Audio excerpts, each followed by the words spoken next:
මේ අන්‍යෝන්‍ය සහයෝගයේ ලක්ෂණය. මේ මිනිස්සු අතරක් තියෙනවා ඔක ඉතින් තිබිය යුතුමයි. තිරසනාට වැඩි විශේෂයි තිබිය උතුම් ගුණය. බැරි වුණා බැරි වෙච්ච කෙනා පාගලා අයින් කරන්නේ නැතුව. ඒ කරන්නේ බුදුරජාණන් වහන්සේ දේශනා කිව්වේ ওই ටික තමයි. මානනි ඔබලා මේ පැවිදිලා ඉන්නකො. නේ එක අවස්ථාවක උන්වහන්සේ වඩනකොට එක්කෙනෙක් මල මුත්‍රා ගොඩි, ලේසරව ගොඩි කිසිම කෙනෙක් සාත්තු කරන්නේ නැතුව ඉන්නවා දැකලා. මෙයාට සාත්තු කරන්න මේ වික්තුවර සාත්තු කරන්න කෙනෙක් නැද්ද? ඇයි මහාන ඔබට කවුරුවත් නැද්ද? මේ කොයිනකොට වික්තුන් වහන්සේලා කියනවා ඔය හාමුදුරු අනික කාටවත් සාත්තු කළෙත් නැහැ. එයාට කොතර පුළුවන් විලායි ලෙඩ වෙච්ච කෙනෙක් හිටියොත් එයා පැත්තකට දාලා මගහැරලා යනවා. දැන් එයාට ලෙඩ වුණාට පස්සේ ඔය නිසා අනික අය සාත්තු කරන්නේත් නැහැ එයාට. ඔකයි වෙලා තියෙන කියලා කාරණේ කි. ඒ වෙලාවේ බුදුරන් වහන්සේ ආදර්ශයක් වශයෙන් උන්වහන්සේම මේ රෝගී වික්තුන් වහන්සේට උපස්ථාන කරලා ඊට පස්සේ මහන්නේ ඔබලා මේ ධාතිනේ පැවිදි වෙනකොට අමුදරුවන් අත්තරලා ඒ වගේම තමන්ගේ පෝෂණය කරන දූ පුතුන් අත්හැරලා නෑදෑයෝ හිතවත්තු අත්හැරලා ඔය කිසි කෙනෙක්ගේ පිළිසරණක් නැතුව නේද ආවේ. ඔබලට කරදරයක් ප්‍රශ්නයක් ආවොත් කවුද පිටිට වෙන්නේ ඉන්නේ ඉතින්. ඒ නිසා අන්‍යෝන්‍ය සහයෝගී තියෙන්න ඕන. මේක හොතර මතක තියාගන්න. දේපුල ඉඩකඩම් අත්හැරලා දේපොම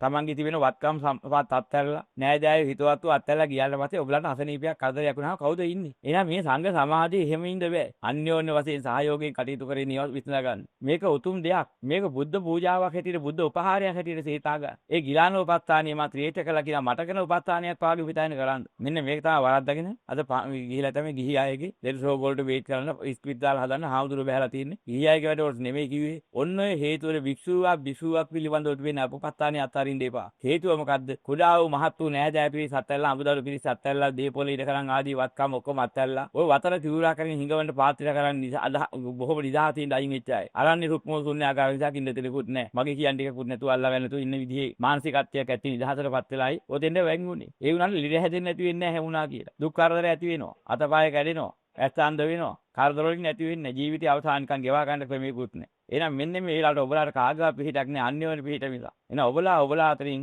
ඔන්න ඕකෙන් මග අරින්න එපා. එහෙනම් මේ බුද්ධ ධාතේ පැවිදි වුණත් අන්‍යෝන්‍ය ආධාරය උපකාරී කරගන්න ඕන. එහෙනම් අපි ආර්යෝ අතින් ආර්ය ධර්මයේ අතුරු කරන ගිහි පැවිදි කවුරු වුණත් උපාසක උපාසිකාවන් වශයෙන් උනත් ඒ උතුම් ගුණය අන්‍යෝන්‍ය සහයෝගයෙන් ආධාරයෙන් කරන්නම ඕන.